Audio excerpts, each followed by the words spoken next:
Hello, everyone. Welcome back to the show. It's a pleasure to have you all again. Now, there's a word that gets used a lot.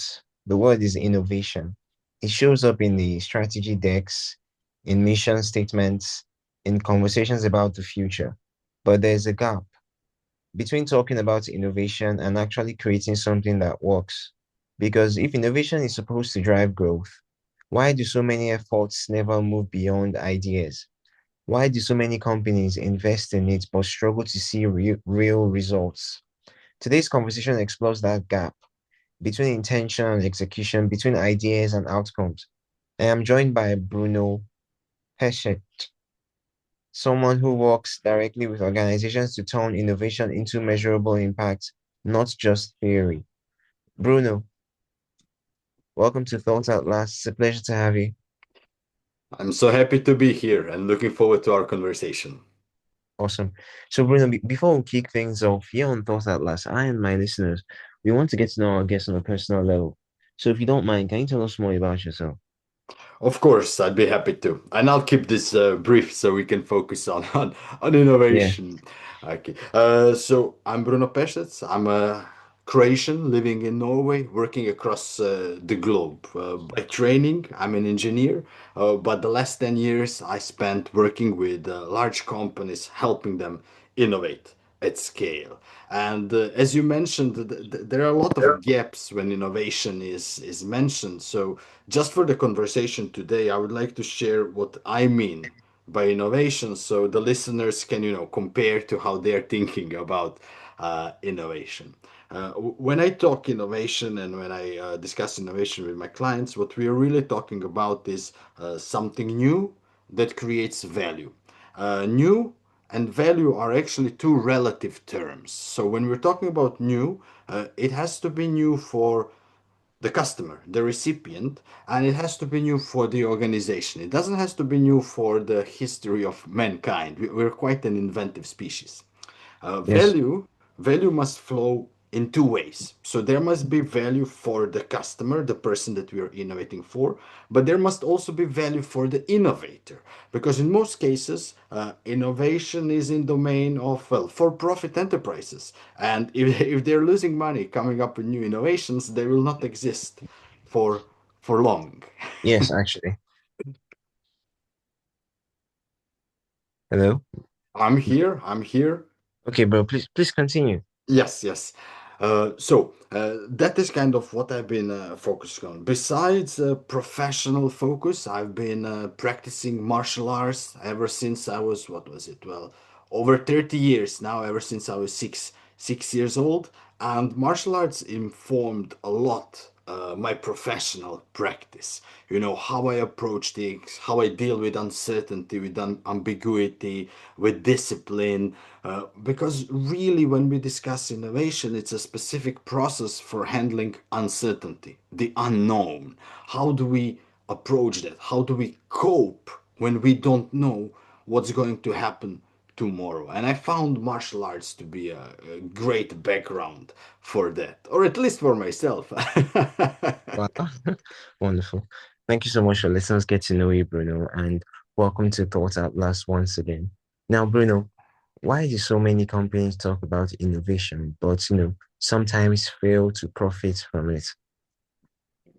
Well, the thing is, innovation is a very popular topic to talk about.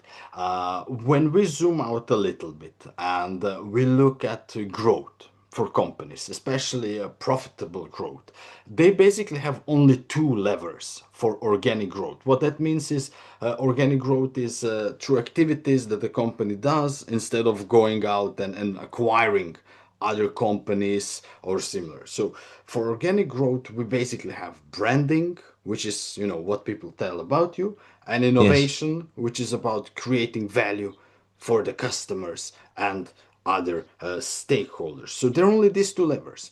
And of course, there's a lot of expectation, a lot of narrative that companies should innovate, they should be innovative. So leaders sometimes engage in innovation not because they necessarily want to innovate, but because there is a pressure and expectation of them to be perceived as innovative, and that's not the Oh my. same. Yeah, and that's not the same as actually innovating. So what they try to do is they're looking at what is the least amount of work that we can do in order to be perceived as innovative, without engaging in innovation. That's one part of the problem. The other part of the problem or issue is that innovation is always risky. Exactly because it's innovative. That means that it's uncertain. We do not know if the idea will work. We do not know if the idea is going to be attractive. We do not know if the idea can be developed by us. We do not know, even if we develop and people like it, if it's going to be economically and commercially viable. So it's a lot of unknowns. And then there's, of course, a lot of hesitation. Like, how do we develop this the best way? And leaders, even enthusiastic leaders, sometimes they don't take the right steps to develop their ideas, even if they put investment into it, and eventually it falls apart. I mean, the numbers are pretty bad when we look at them in an aggregate. Depending on the industry, anywhere Yeah. between 70 and 90% of all innovation investments are going to fail to give any attractive returns. That's a Oh huge wow. number. Yeah. That's a really large number. And the question becomes, okay, why? Why is that happening? Because when we think about the innovation methods and principles and approaches, it's not like we don't know anything about it. So over the last 30, 40 years, there has been a lot of development in, how to innovate, how to create new product services, business models, ventures, etc. There are many models out there in the field. So the question becomes, why are we not getting better? And my position is we are not getting better exactly because we are always preoccupied too much with technology, with methods, with processes, etc., while we are not focusing on the human aspect, on the human element. Oh Because wow. creativity and innovation, they're ultimately human activities. If I come with idea or you bless come up with an idea, we put a Yes. part of us into every idea. It's impossible just to take it and throw it out there in the world. We put a bit of ourselves in the world. So we always have to consider this human element. How do ideas get shared, disseminated? How are they owned? What's the accountability like? And then we have to build systems around that instead of trying, to find the best technology to do the thinking for us, hey, develop my ideas for me, launch them in the market. That hasn't worked, and I don't expect it to be working in in the future either. Wow. Wow. Wow. I actually love the way you put that. Come to think of it, I mean, humans are actually the creative ones. I mean, and there was a time I was having a chat with ChatGPT. I was just asking it. So at the time, the question I asked ChatGPT was, "Why are you smarter than me?" And its reply was, "No, I am not smarter than you. I just process information faster, and I have access to a large database." So I asked ChatGPT, what then makes me better than you?" It said, "Well, you are capable of original thought, but I can only build upon what is already existing." So basically, you just copy ideas. Mm. That's what, but when it comes to, being a human being, you're actually creative. You can come up with something that no one has ever seen before, no one has ever experienced, which is absolutely wonderful. That's why I agree with you when you said, creativity is inherently a human thing, not necessarily something that we can use machines for. We can use machines to make processes more efficient, to create more efficient, more faster methods of, doing things or processing things or making things. But when it comes to creating something new, innovating, doing something that no one has seen before, it is inherently a human thing. And we should actually pay more attention to the human aspects when it comes to, you know, I think everything has to do with innovation essentially. So I totally agree with you. Now I want to talk about, there is this idea of innovation theater. How do organizations convince themselves that they are innovating when they are not? A good question. So the most telltale signal is if most of the budget and investments and attention Yeah. goes to things that are related to perception. For example, hey, we opened a new digital innovation floor and it is painted orange and brand colors, and we have bin bags and sticky notes and whiteboards, and it's open desk plan. So, that's all nice, but those are just little enablers for your innovators. But if the company consistently, focuses on that over Yeah. actual ideas, innovation, their people, their involvement in the community, that's a good signal. Hey, this is just innovation theater. Another good signal that company might be more focused on theatrics rather than actual results are when they organize a lot of hackathons, ideathons, those type of big programs where they might be mixing startups or university students or internal employees. And Yeah. those are usually glamorous 1 to 2 day events with a lot of coverage. Uh, and if those ideas are collected and then nothing happens with them, it was innovation theater. But if those ideas are connected, they're forwarded in some sort of internal innovation funnel or some sort of accelerator or an incubator, maybe it wasn't innovation theater. Now, it's important to distinguish two types of innovation theater.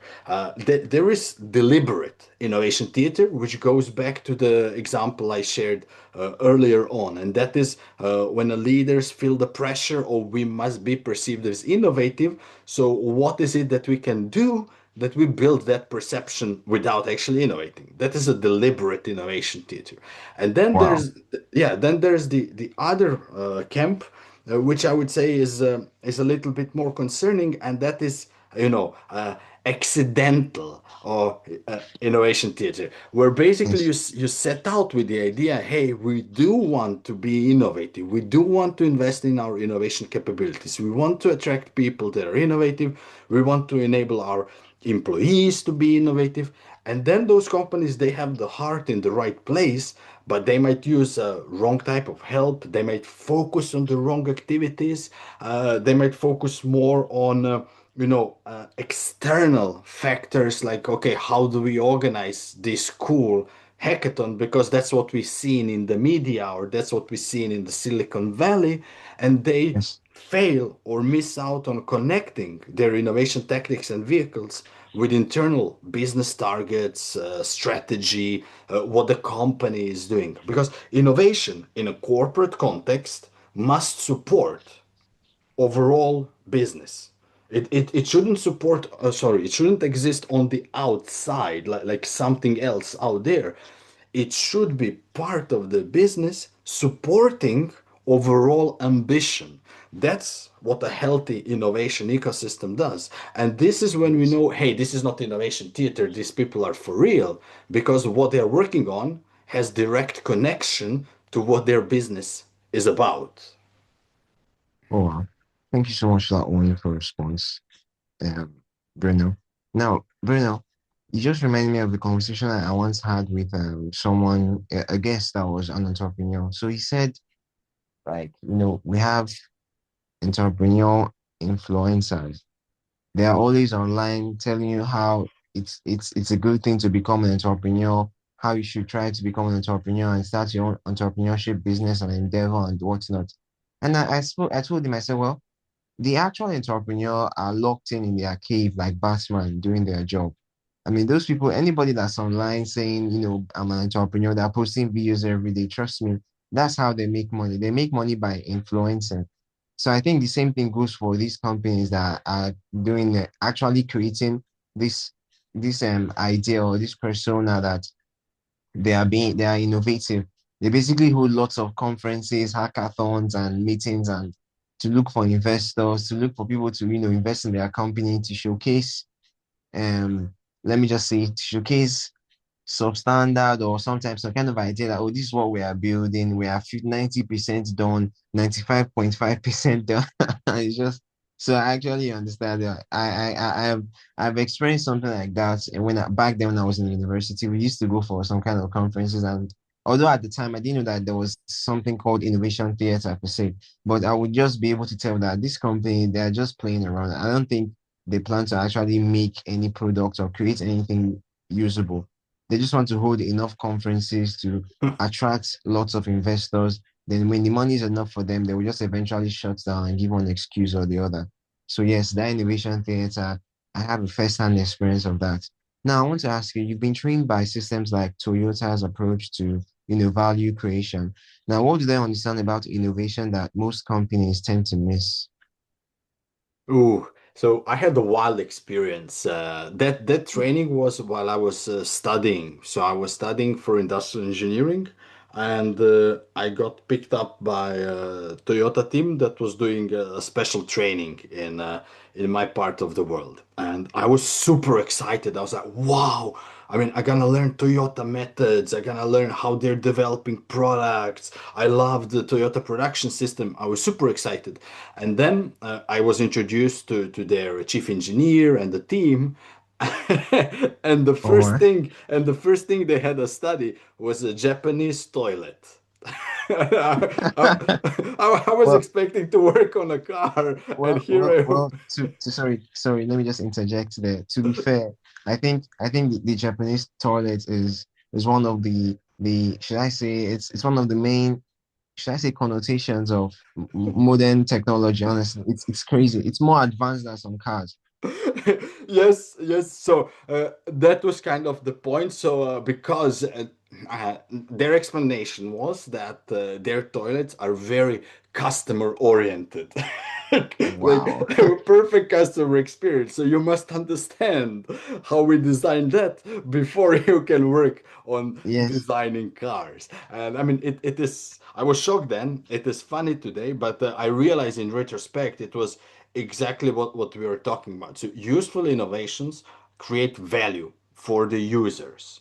And yes, that is what I experienced there. First on the toilet, later on the car, is focusing. Okay, I must, as an engineer, I must understand what makes the customer move. What are they looking? What are their needs? How are they satisfying them?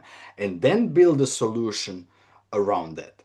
And very similar approach applies to any innovative idea. When we're talking about business ideas in general, people confuse unfinished shower thoughts with a business idea. It's not the same having some transient thought and actually having a business idea. A business idea, at the very minimum, has who is it for, what is it about, and how are they going to benefit. It doesn't have to be extremely in-depth answer, but if you approach me and say, Bruno, I have a brilliant idea. Can you give me feedback on it? First thing I'm going to ask is, okay, who is your idea for? What is it about? And how are they going to be better off?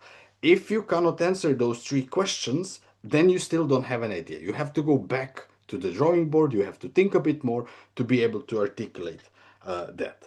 But going two steps back to the Toyota experience, when we go into innovation world, we must consider all customer needs, not just, let's say, their technical or feature-based needs, but we must understand, okay, how do they think about this specific issue? How do they come to the decision to do something about it? What makes them act? It's not enough to create an innovative product or service that would make their life better. We must also create something that gets them to act, to realize that we have something that can actually make them more successful, make it easier for them to do their job or whatever it is that they're focused on. So it is a yeah. quite encompassing, systemic approach that is often unfortunately overlooked, which connects to another point we had earlier, that innovation in companies often struggles because we focus too much on just technological side and we forget this human dimension that is present throughout. Okay, so now I have a question. This is actually a personal question. It's not even amongst the questions I prepared. Now, when it comes to innovation, I think there has to be some kind of a benevolence to it, if you will, in the sense that you are not even doing this because you want to make profit. You just want to actually change the world. you want to create something that will actually be beneficial to the human race, not to make money. Like profit is, of course, you definitely want to make some money, but profit is not your first incentive. Your first incentive is trying to actually change the world and make it a better place. Now, do you think this is a trait that the majority of companies, especially the ones that have monopoly, do you think this is a trait that they possess? No, I don't think companies possess that trait, but people in the companies, innovators, yes, absolutely. Most of the innovators I have worked, they have bigger dreams. They're kind of thinking, many steps ahead. They're thinking exactly as you described, Bless. They're thinking, okay, if we make this work, this will make either somebody's life much easier, it will make world a better place, it's going to improve this and that. Let me give you an example. So I was working with a global client in maritime industry, and Yes. one of their innovation teams was working in, well, let's call it green energy transition. Cannot go into too much details, but they were working on that. And I mean, their big dream, the driving force behind that team was reducing the impact of emissions on, well, our ecology, which is pretty big and pretty troubling for us. That's what was driving them.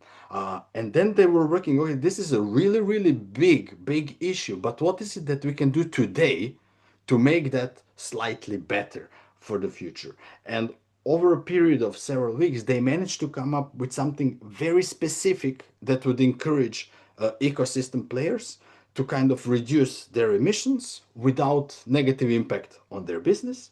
And that was attractive. They succeeded in creating that, and they succeeded with both targets. Personally, they were satisfied because they achieved this make world a better place, and organization was happy because, well, they made money. So it is people, we possess this trait, this optimistic outlook. We want to make world a better place, and we have to get organizations to follow us instead of the other way around.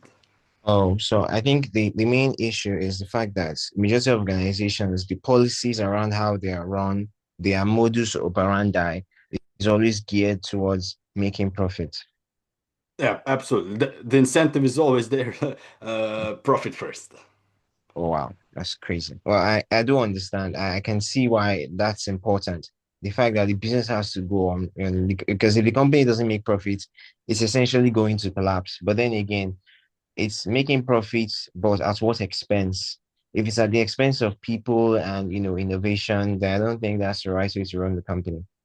So maybe, Absolutely.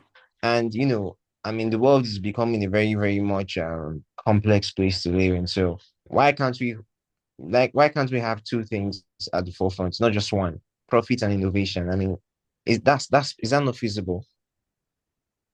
I believe it's absolutely feasible. As you said, there is a lot of historical baggage in terms of governance, in terms of expectations.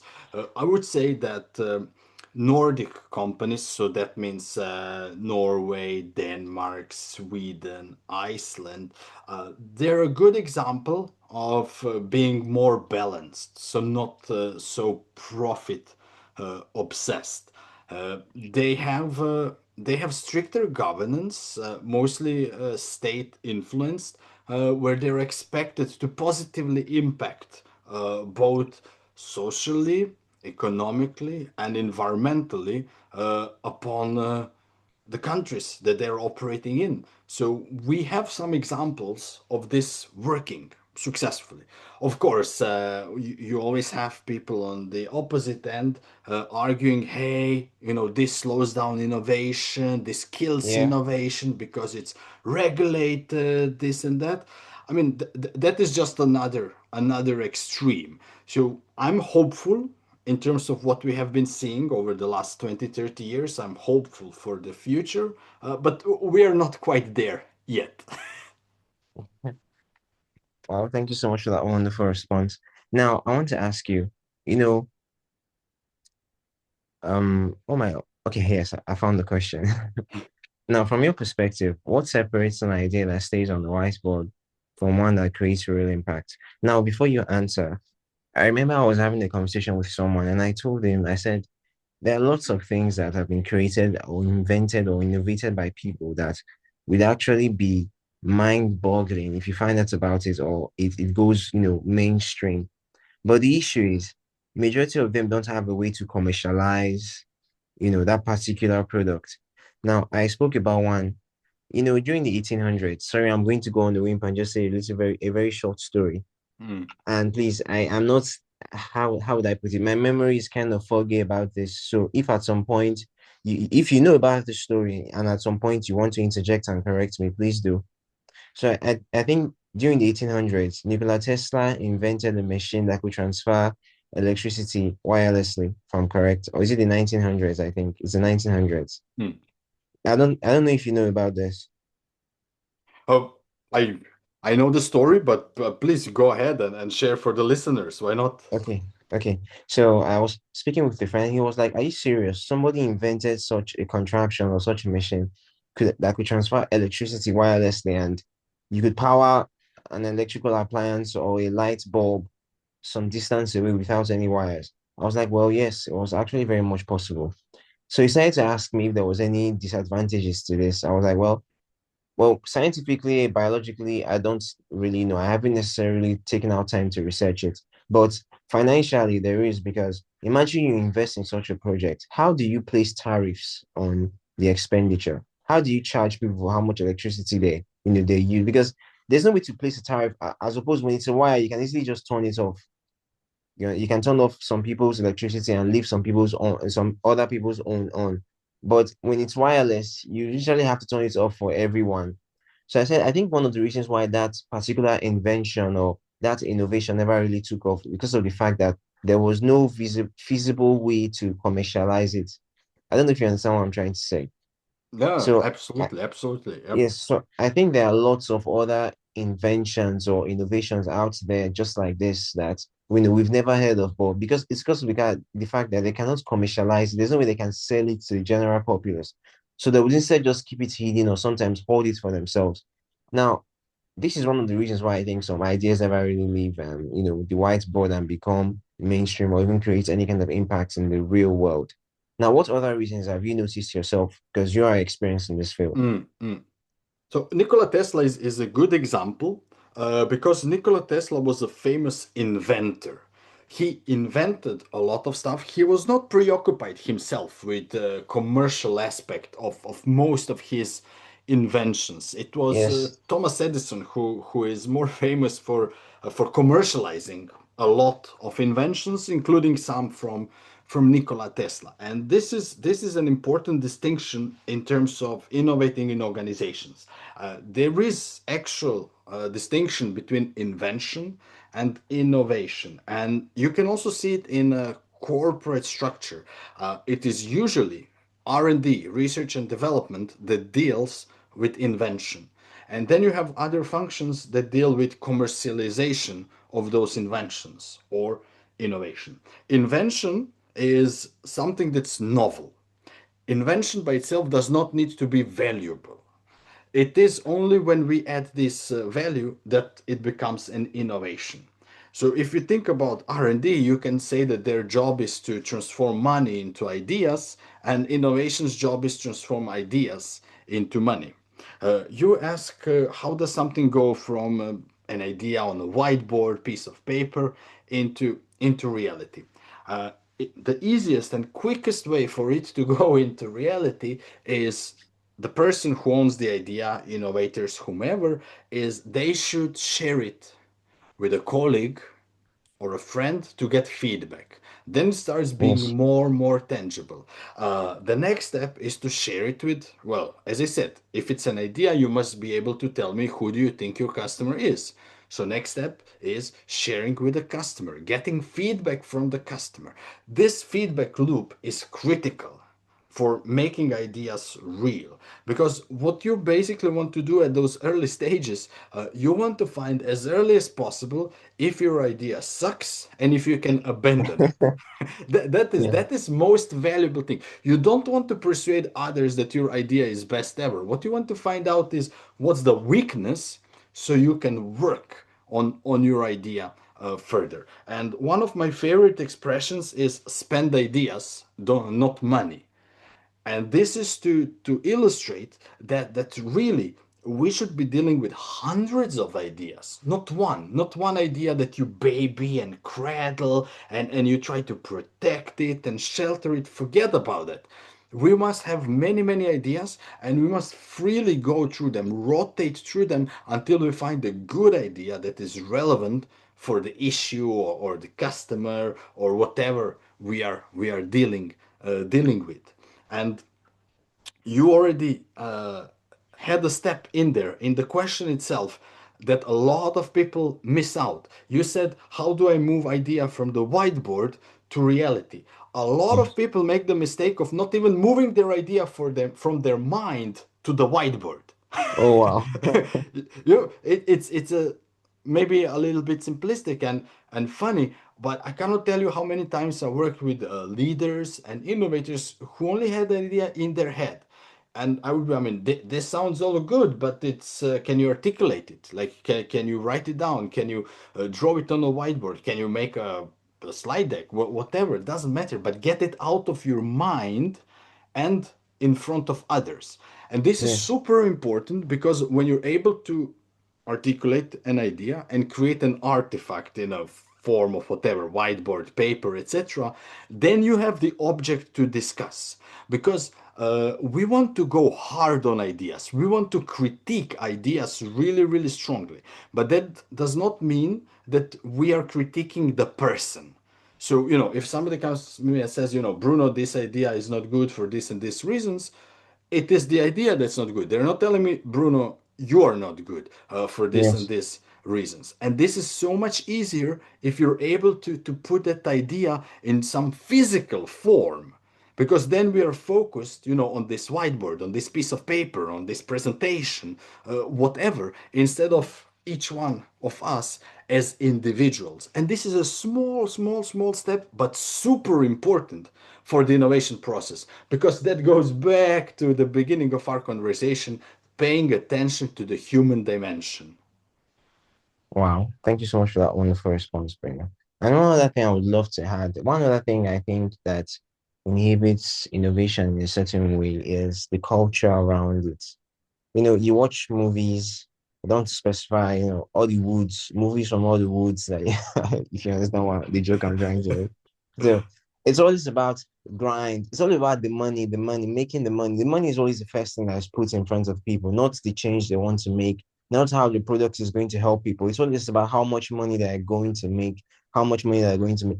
They don't even mind if it's going to hurt people or, destroy lives and whatnot. The fact that money is going to come out of it is what is most important to majority of entrepreneurs or companies or innovators, if you will. And I Mm, think that's also something that we need to change. We need to make people see the human side of it, that the fact that they're trying to innovate something, not because it's like, oh, no one has ever seen this before. We're going to make lots of money. I mean, are you mm, serious? The statement should be, no one has ever seen or experienced or used this product before. We are going to change lots of lives. So that's the kind of thing, a narrative I think we should start pushing when it comes to, innovation. Because, I mean, the nuclear bomb is innovative, is it not? It is. The mm. atomic bomb was innovative. It is. I mean, the AK-47 was innovative, but I mean, it wasn't changing life. It was taking them. So you can imagine that kind of stuff. So I think if we change the culture around innovation, we would actually create viable products that would actually, foster the how do I put it? Maybe advance the human race forwards, as opposed Mm. to reducing the population and whatnot. Yeah, absolutely, and that's where this value first approach helps a lot because value is relative, and we can. So I'm deliberately using value, not profits, money, etc. Uh, Yes. because exactly, if we value creating better tomorrow, then we are focusing on that instead.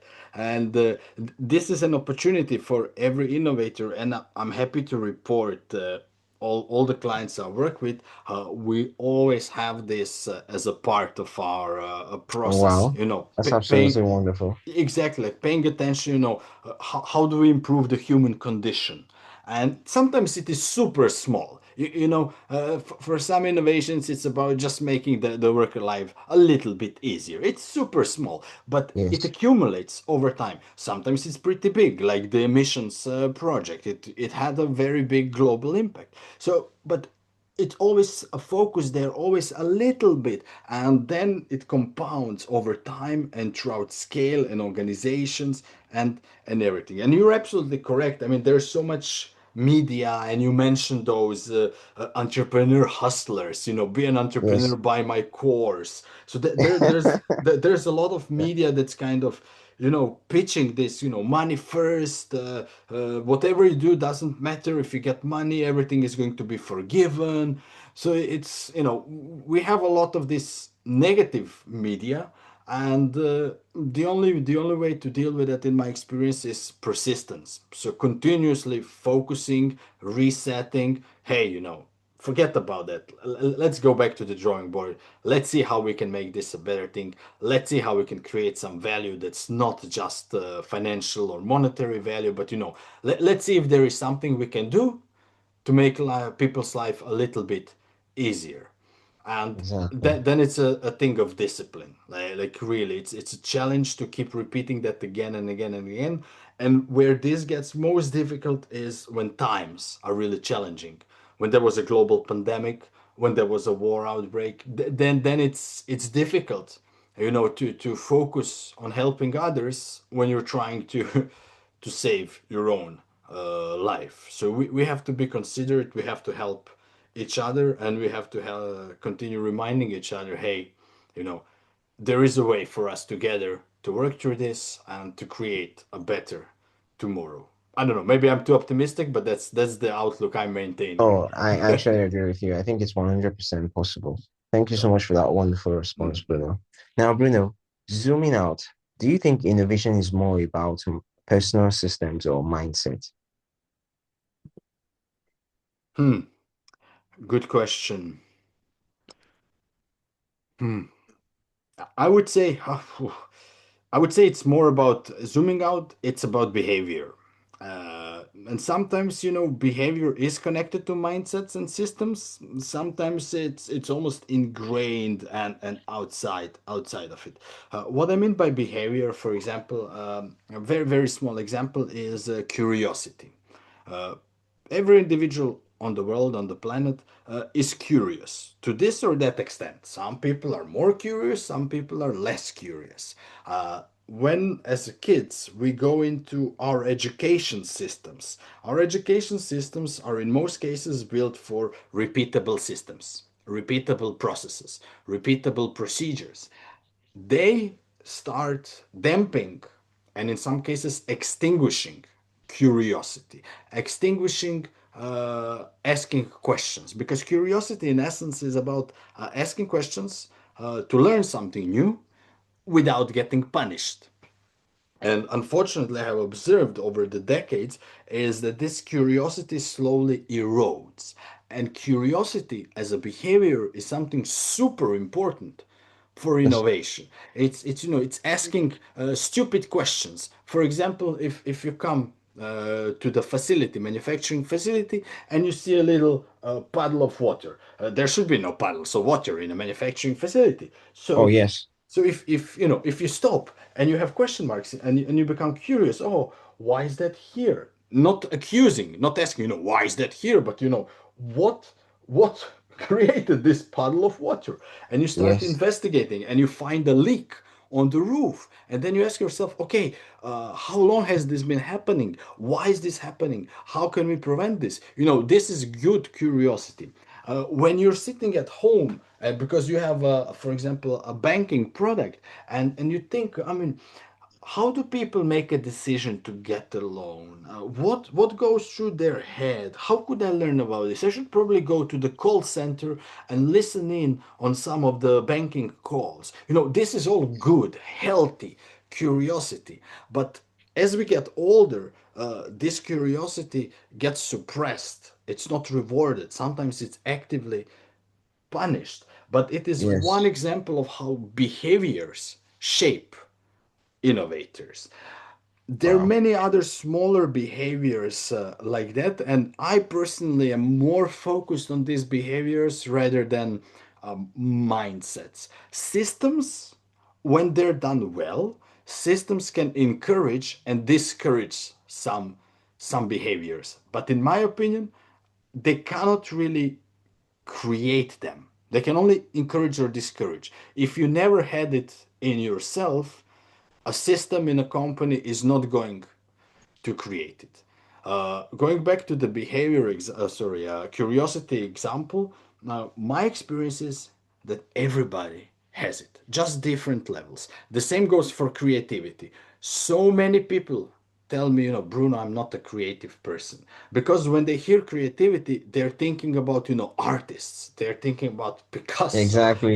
Edvard Munch, Michelangelo. They think about those magnificent pieces of artwork by people that a peak in their skill. But that's not that is just one form of creativity.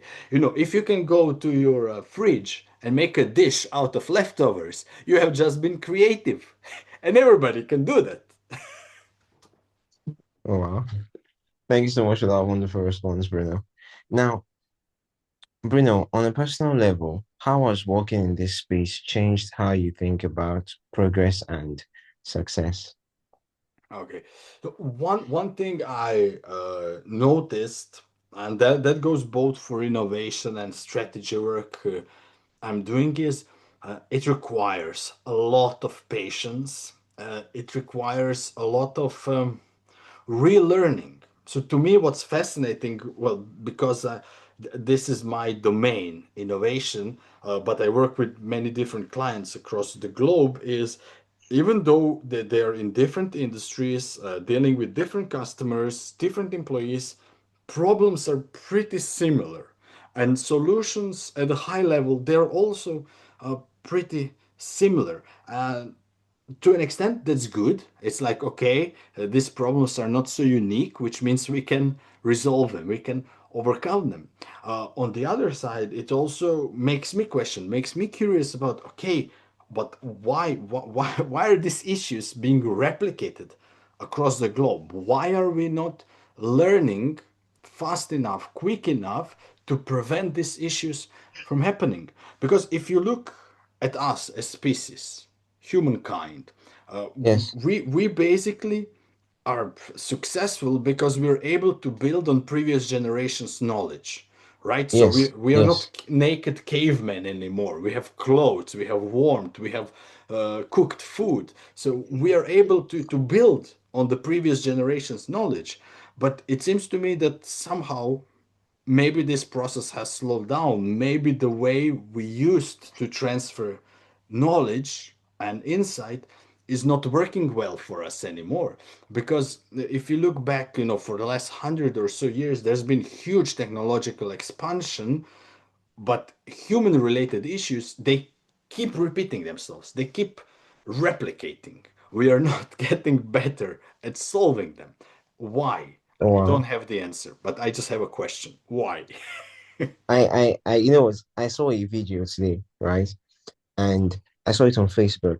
It's by one very popular, I love the way the kind of content he posts. It's all intellectual, logical. He tries to explore the world, tries to understand it, just like what I am doing with my podcast. And this was what he said. He said, if you think back in history, human beings used to be so bored. He was like, think about it. It's boredom. He gave a few examples. He said some of the greatest musicians we know today, the instruments that they knew how to play very well was because of the fact they were so bored. They were looking for something to do. They picked up an instrument. They learned how to play it. They became world-class musicians. The father of genetics, he was so bored, he became a gardener. From being a gardener, he started to mix and interbreed different and plants and crops, and eventually discovered genetics. And he gave several other examples. So I think nowadays it's so difficult to be bored. Mm, There's screens everywhere. There are lots of things that want to take away your attention. I once heard that it will literally take 10,000 lives and 10,000 years to watch all the content on YouTube. If it's probably even more than that. So you can imagine there's so many ways to distract yourself. It's almost impossible not to be bored. If anything, what you would even experience is overstimulation to the point where your brain might even just crash. And I mean, it's kind of difficult to be innovative and be able to cook up an idea or something. You understand what I mean? You'd have to intentionally enclose yourself, kind of like limit the amount of screens around you. Maybe put your phone on DND or something. Go out into the world. You have to intentionally become bored to be able Hmm. to do something. Before it's just there. Boredom was a vast resource. You didn't even have to try hard to make it. But now it's almost difficult. It's so difficult to be bored. It's so difficult. You go to a restaurant, there's a screen there. There's screens everywhere. There's a screen in your pocket right now. There's a screen on your hand. So you can imagine.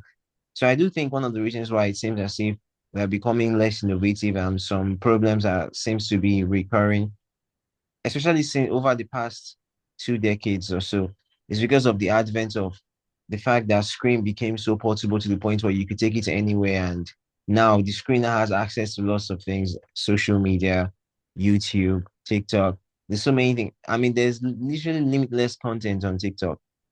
You understand? So and couple that with the drive to just make money. Money, money, money, money, money. Nobody has the time to be trying to change the world. I Hmm. mean, you can't change the world on an empty stomach. You need to eat. So I think there's so I think I don't know. I'm open to being corrected, but I think these are a few of the reasons why it's as if we're becoming less innovative in a way. But I think some people would argue that we're actually quite more innovative now because lots of innovations are coming across, you know, and different parts of the world. Lots of people are making lots of beautiful things. Lots of people are breathing on top of the work of the previous generation. Well, the example I would give them is imagine this. Imagine somebody who was born in 1899. The person would be 0 years old, if I'm not mistaken.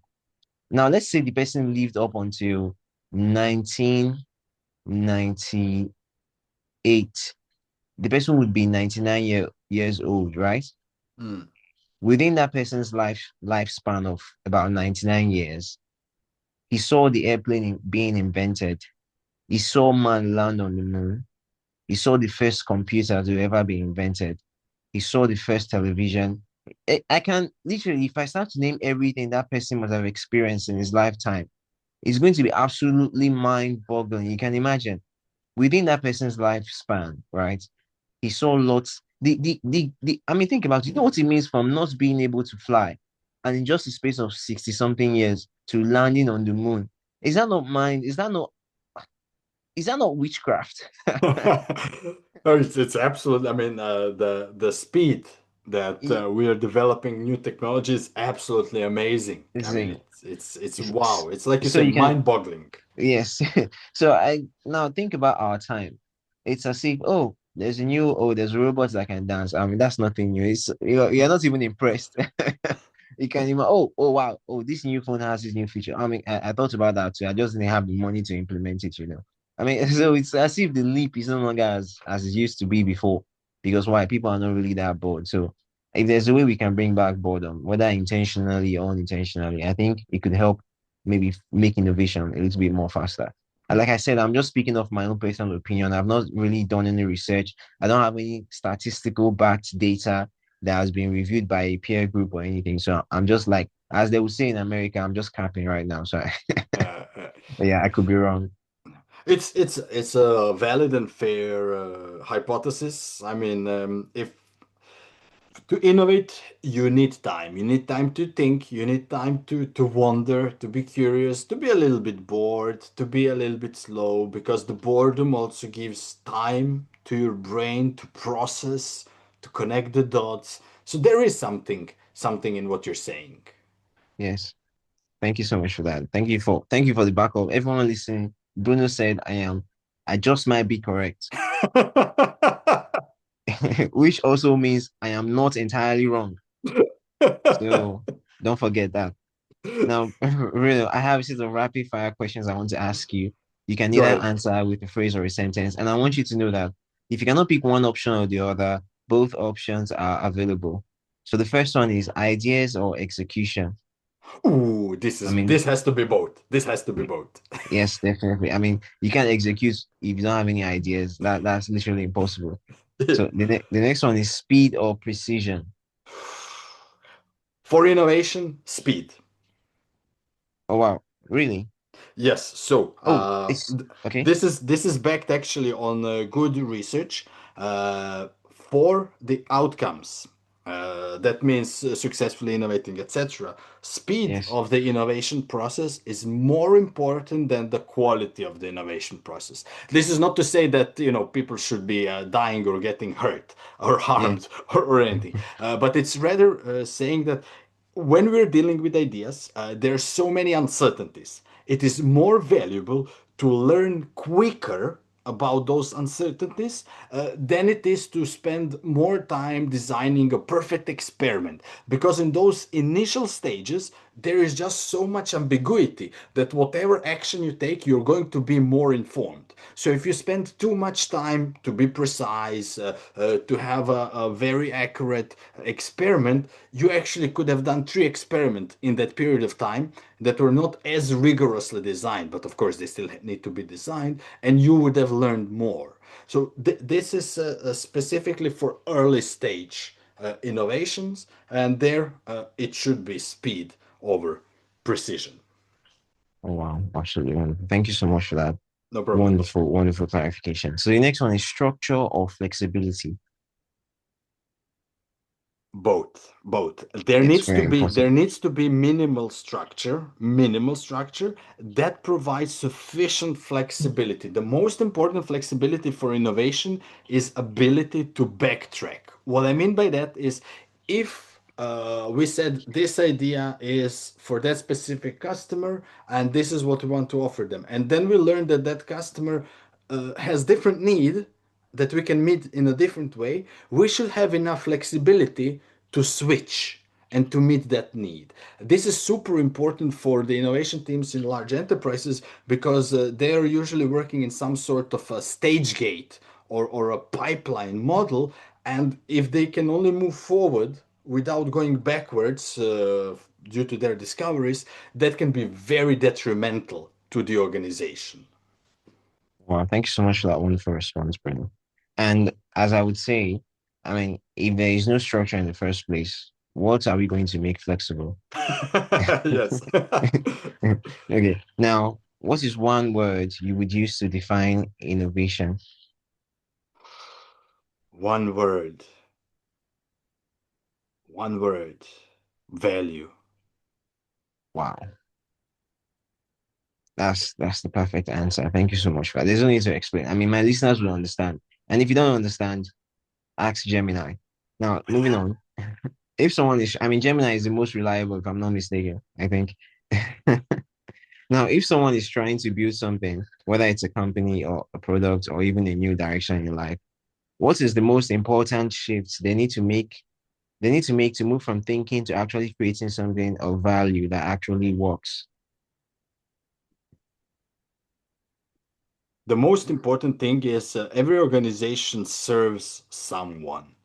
So the most important thing is deeply understanding the context, the needs, and desired outcomes of that someone. That applies for companies in business to consumer, that applies for companies in business to business.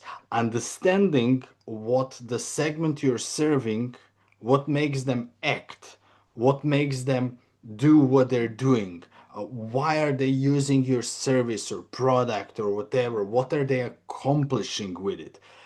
Those are most important data sets that every company needs in order to innovate successfully. Because if you know that, then you can apply your creativity to create more solutions and products and services to create value for them. And in return, you're gonna create value for yourself. That is the most important first step. And horrendous number of companies skips that because they assume they know why their customers are their customers. In most cases, they do not know. So your first most important step is to focus on the customers you serve and learn everything you can learn about them. Why they use your products and services, how they use them, what do they use them for, what do they accomplish, how do they measure their success, how do they express their needs, and a horde of other questions. Wow. Thank you so much for that wonderful response, Bruno. Bruno, this has been an absolutely wonderful interview. I've had an amazing time with you. Thank you for taking the Likewise, time out of your Yes, thank you for taking time out of your busy schedule to come on my podcast to enlighten I and my listeners. So, where can my listeners learn more about your work and possibly connect with you? yeah. Well, first, yeah, all the listeners, you know that the podcast host has all my private contact information, so you can always ask him. Yes, Yeah, 100%. yeah. So he has my direct phone number. For everybody else, you can visit my website www.pesec.no. Everything that we talked about today, I write about that. It's all freely available for your success. Go there, use services however you like, all the resources, information, everything, hopefully, so you too can create value and improve human condition. Good luck. Thank you so much, Bruno. It's been a pleasure to have you. I will make sure to post to put all your details on the show notes, and for anyone that wants to, of course, not his private phone number, definitely just the public details. So for everyone that wants to reach out to Bruno, you can check that out. But if you still need his private contact, just hit me up and I'll get it to you. Thank you so much, Bruno, for taking the time out of your busy schedule once again to be here. It's really been a pleasure. Please do have a wonderful day and do take care of yourself. Thank you. Thank you. Bye bye.